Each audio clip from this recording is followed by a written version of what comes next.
உருளைக்கிழங்கு பொரியல் பண்ணுறதுக்கு பேன் அடுப்பில் வச்சு சட்டி காய்ஞ்ச உடனே நம்ம தேவையான அளவு ஆயில் ஊற்றிக்கலாம். நான் 2 டீஸ்பூன் அளவுக்கு ஆயில் ஊற்றிருக்கிறேன். எண்ணெய் காய்ஞ்ச உடனே கடுகு, உளுந்தம்பருப்பு, கறிவேப்பிலை. இப்போ நம்ம பொடுசாக கட் பண்ணி வச்சுருக்கிற உருளைக்கிழங்கு பாருங்கள், இந்த மாதிரி பொடுசாக கட் பண்ணி எடுத்துக்கோங்க. நான் பொடி பொடியாக கட் பண்ணி வச்சுருக்கிறேன். அது கூட பூண்டு ஒரு 2-3 பல் இந்த மாதிரி பொடுசாக கட் பண்ணி வச்சுருக்கிறேன்.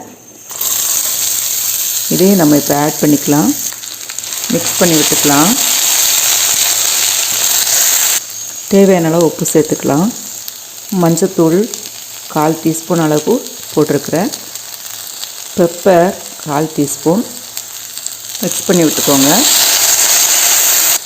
காயப்பொடி ஒரு 1/4 டீஸ்பூன் அளவுக்கு நான் போடுறேன். குழந்தைகளுக்கெல்லாம் நம்ம கொடுக்குறதுனால இதெல்லாம் ஆட் பண்ணி தாங்க கொடுக்கணும், அப்போ தான் வயிற்றுக்கு நல்லது.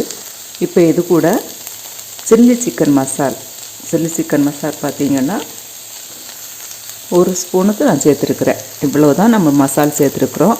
வேறு எதுவுமே சேர்க்க வேண்டிய அவசியம் இல்லை. எல்லாத்தையுமே போட்டு மிக்ஸ் பண்ணி அப்படியே நம்ம ஒரு 5 மினிட்ஸ் அப்படியே விட்டுடலாம். நல்லா வேகட்டும். ஒரே ஒரு தடவை கொஞ்சம் ஒரு 1/4 டம்ளர் அளவுக்கு தண்ணி தெளித்து விட்டுக்கலாம். நம்ம இந்த தண்ணி தெளிக்க வேண்டாம் அப்படின்னு நினைக்கிறவங்க ஆயில் கொஞ்சம் அதிகமாக சேர்த்துக்கலாம். நான் ஆயில் கம்மியாக தான் சேர்த்துக்குவேன், அதனால தண்ணி தெளித்து விட்டுறேன். சரிங்களா? இப்போ பாருங்கள், 5 மினிட்ஸ் ஆயிடுச்சு. உருளைக்கிழங்கு நல்லா வதங்கிடுச்சு பாருங்கள். இப்படி நம்ம எடுத்து பார்த்தாலே தெரியுது பாருங்கள், நல்லா வெந்து மசிஞ்சிருக்கு பார்த்தீங்களா?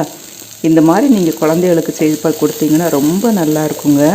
தயிர் சாதத்துக்கு நல்லாயிருக்கும், பருப்பு சாதத்துக்கு நல்லாயிருக்கும், சாம்பார் சாதத்துக்கு நல்லாயிருக்கும். இந்த மாதிரி நீங்கள் ட்ரை பண்ணி பாருங்களேன். எவ்வளோ ஈஸியாக நம்ம பண்ணோம்.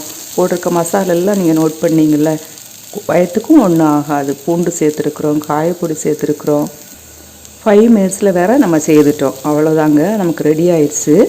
இதெல்லாம் நீங்கள் டிஃபன் பாக்ஸில் குழந்தைகளுக்கெல்லாம் லஞ்சு கூட வச்சு கொடுத்து அனுப்புறீங்கன்னா குழந்தைகள் விரும்பி சாப்பிடுவாங்க. இதே மாதிரி நீங்கள் ட்ரை பண்ணி பார்த்துட்டு எனக்கு கமெண்ட் பண்ணுங்கள். தேங்க்யூ ஃபார் வாட்சிங். நெக்ஸ்ட் வீடியோவில் சந்திக்கலாம்.